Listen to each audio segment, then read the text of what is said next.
Я инвалид войны. Какой группы? Второй группы. В каком фронте вы? На каком Я в направлении вы? верхней шере был, постоянный, с братом. И 4 брата воевали. Вы Один абхазец брат... по национальности? Я убых по национальности. Мы пишемся абхазцем. Да.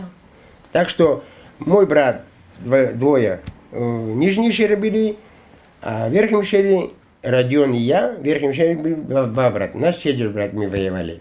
Один у нас брат погиб, Ваня. Он похоронен в Сухуми, в братской могиле. Вы родились в Абхазии? Да, мы родились в Абхазии. У меня ноги, руки разворачиваются, голова. Если не это моя жена, я давно ушел бы. Ушел бы. Я вот такой. У нас очень много здесь такие есть, как я.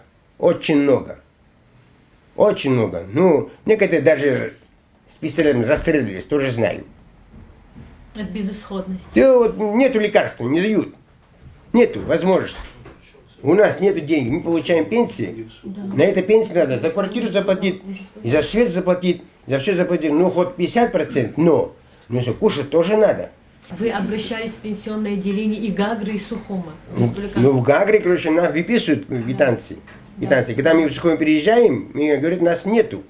Я не стесняюсь лично. Я даже смерти не боюсь. Я лично говорю, как есть. Я когда вот моим братьям говорю, что давай надо воевать только за Абхазию. Мы на зиме спали, и голодные были, холодные были, а сигарет курили.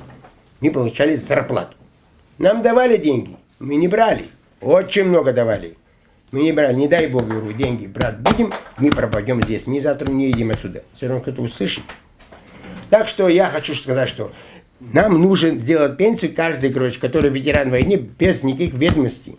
Мы просим, это Абхазию просим, мы за Абхазию голову давали. Мой брат похоронен там, я каждые 3 месяца ездил, братской могиле. Там написано Адик Иван Николаевич.